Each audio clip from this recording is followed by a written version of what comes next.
Ambassador Philip Ackerman, Excellencies, friends, Namaskar, and good evening. It's a great pleasure to join you all today to celebrate the National Day of the Federal Republic of Germany, the Day of German Unity. And I can't think of a better way of doing it than by having an Alpen Utsav. So my congratulations on that score. This year also marks the 25th anniversary of our strategic partnership. And while this is an occasion to appreciate the many achievements of our ties, perhaps it is also one to contemplate the future.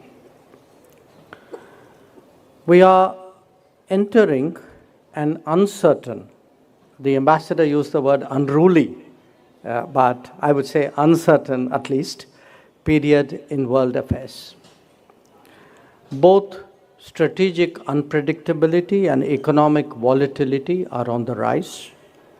Our two nations have an important responsibility for stabilizing the global order and promoting peace, progress, and prosperity. That is best done by expanding our convergences and taking forward a mutually beneficial agenda. Now, we are both vibrant democracies, as we all know. We are also pluralistic societies, and we are market economies. Our partnership has many stakeholders across multiple domains. So it is imperative that we continue to build a deeper rapport and a stronger chemistry based on mutual respect and mutual understanding. As we reflect on our ties, I'm glad to note the steady growth of our bilateral trade and investment.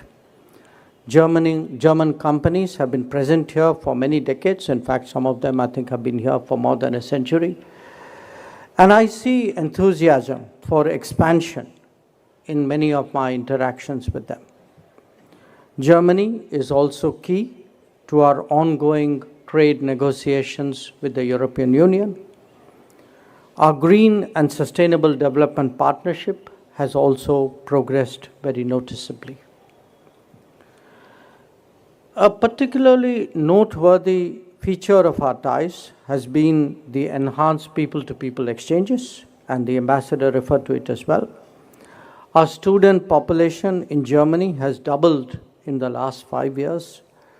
The mobility of skilled professionals has also seen a visible rise. In that sense, we are serving as a model to facilitate the emergence of a global workforce. Let me also today express our deep appreciation for Germany's clear stand in the aftermath of the Pahalgam terrorist attack.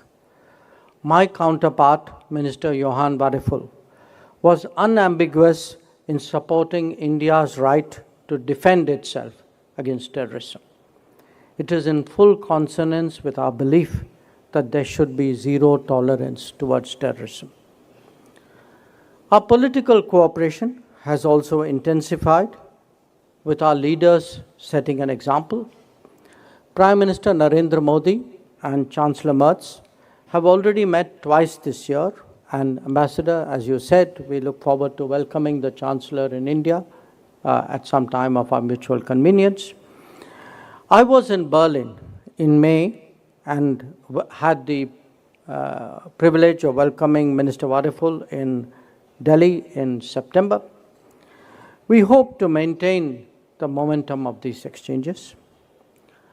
I recognize too that our defense collaboration has now picked up visibly. This has opened up many new possibilities. India and Germany are firm adherents of multilateralism.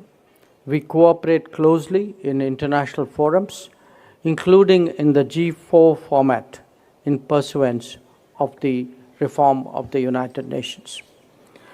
So let me conclude today by congratulating the ambassador and all the German nationals present here today, on behalf of all the well-wishers of Germany and well-wishers, supporters of the relationship on this occasion. And let me express my confidence that our strategic partnership will grow from strength to strength. Once again, I thank you for inviting me to join you today, and I can tell you that it's really a very good feeling to see so many of you here today to celebrate what is one of our most important relationships. Thank you very much.